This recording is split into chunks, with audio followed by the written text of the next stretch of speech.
1897년 조선 충청남도 천안군 모산면 새말에서 태어났다.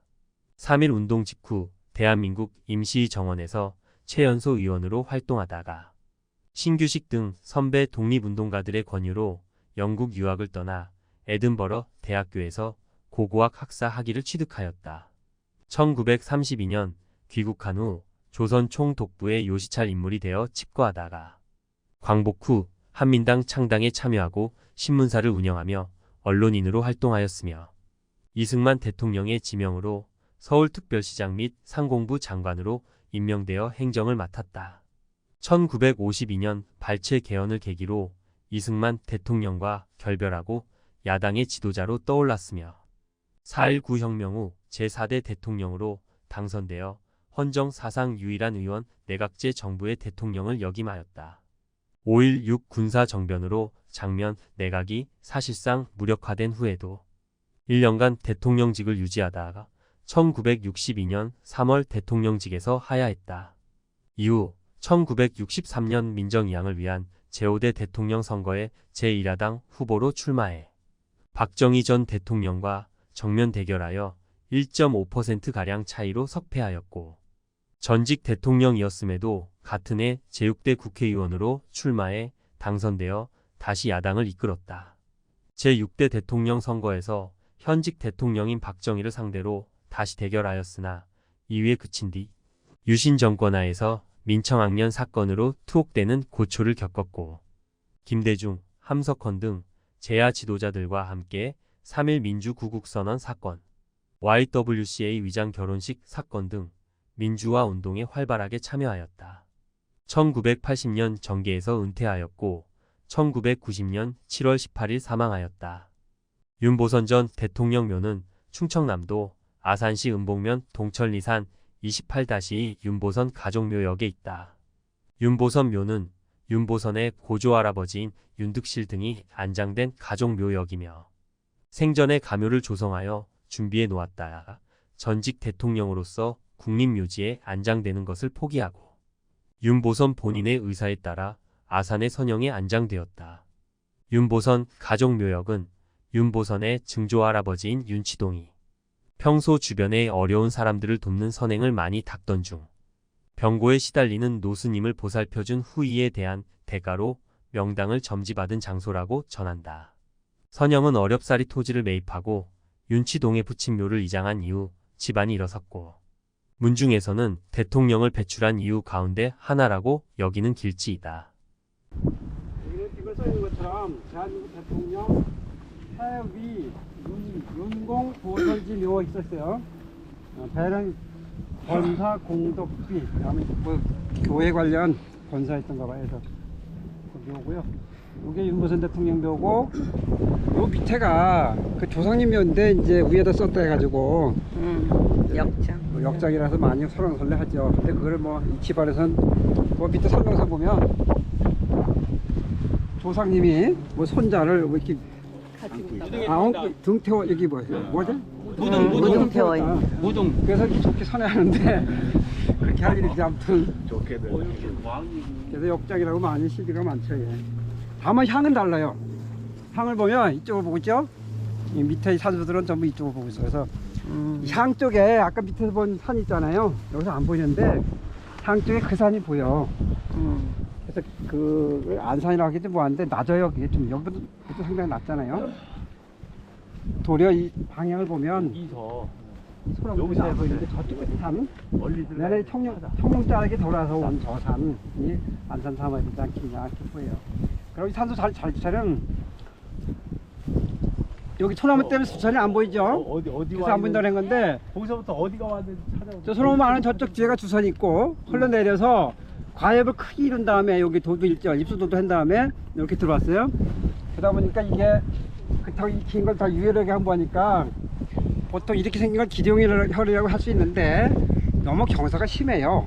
기룡은 이제 능선에 이렇게 능선 거기에 이렇게 역장 순장하는 게 기룡이 됐대. 그 기룡이라고 하기도 약간 좀 애매하고 좀 장소가 그래요. 평가는. 다만 여기 보고 올라가 보시면 알겠지만 주선에서 아주 깊게 파서 과엽이 상당히 깊게 올라오고 여기 뒤에 뻗어 튀어나온 게 그 입수처로서 기능을 제대로 한다 이렇게 보여져서 여기 자연지세를 보면 우리 서 있는 여기는 좀 독군 거구죠. 요 밑에 향나무 있는데 거기쯤이 자연 토지라면 거기서 저 서 있는 그 뒤에 사람 서 있는 저것도 사람이 인작으로 좀 독군 거고 그죠? 사슴 높였을 거 아니에요. 그 뒤에 그 저 원래 딱 있는 데부터 이렇게 보면 여기가 살짝 낮아졌던 건 맞는 것 같아. 지형 봄 자체가 보면 거기다가 파서 여기 좀 편편하게. 양쪽 사승은 상당히 높인 거예요 이게. 높인 다음에 모신 거 아닌가 싶습니다. 이 정도 자리도 쉽지 않죠. 대신 여기서는 청룡백호 작곡 가지고 이야기하기는 어려워요. 모양 자체가. 왜냐면 백호짝은 거의 없어요. 이 중간에 우리 지나온 그 길도 있고 논밭도 있고 다 있는 거거든. 그러니까 저쪽 산하고 이쪽 산은 분리되어 있는 거고. 그러니까 백호라고 논할 수가 없고. 청룡은 이제 저 주산에서 인터넷 지도봐도 그런데 요 자락에 하나 내려오고 저쪽 자락 저 보이죠? 저쪽 자락 하나 내려가지고 청룡은 보이는데 백호는 멀다. 백호라고 할 수가 없이 이 산 자체 보면 그런 형상입니다. 예. 그래서 계속 돌아서 정착지가 어디인지 찾아서. 그러니까 저걸 안산 삼았는데 보면 이 맥이 내려가서 연결된 그 산 자체예요. 그러니까 우리가 아까 소나무 때문에 안 보였잖아요, 그죠? 여기서 보이고 산은 어디 위치에 따라서 모양에서 다르게 보이니까 그러다 보니 글쎄 자체 산이 가서 하다 보니 이걸 안산이라 볼 수 있겠냐 하는 것도 좀 원리적으로 문제가 있어야죠. 그러다 보니 이 맥이 내려가는 산등성이의 묘를 쓴 거잖아요, 이게요. 이게 맥이 내려간 중간에. 만들었어. 그래서 이걸 기룡열로 볼래도 애매해. 기룡이라고 보기가 아주 위치가 그래요. 아산 윤보선 대통령 생가는 1984년 12월 24일 국가민속문화재 제196호로 지정되었다가 2021년 11월 19일 문화재청 고시에 의해 문화재 지정번호가 폐지되어 국가민속문화재로 재지정되었다. 충청남도 아산시 둔포면 신항리 143번지에 아산만의 조수가 드나들던 둔포에서 직선거리로 3.6km 떨어진 낮은 구릉지에 자리 잡고 있다.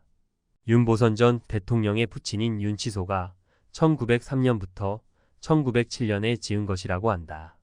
그러나 사랑채는 사용된 재료나 건축 양식으로 보아 1920년경에 건립된 것으로 보인다. 기역자형의 안채, 니은자형의 안사랑채, 안사랑채의 왼쪽 모서리에 니은자형의 행랑채, 오른쪽 모서리에 니은자형의 바깥사랑채가 배치되어 있다. 전체적으로 파자형의 배치 구조를 보이고 있으며 동남향으로 자리 잡고 있다.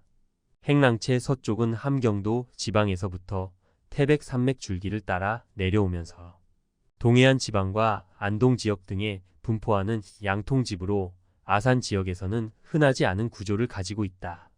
양통집은 쌍통집이라고도 하며 지붕마루 밑을 사이로 양쪽으로 평행되게 방을 만든 집을 말한다. 우리나라 동북부 지방에서 볼 수 있는 집으로 열 손실이 적도록 지어진 집이다.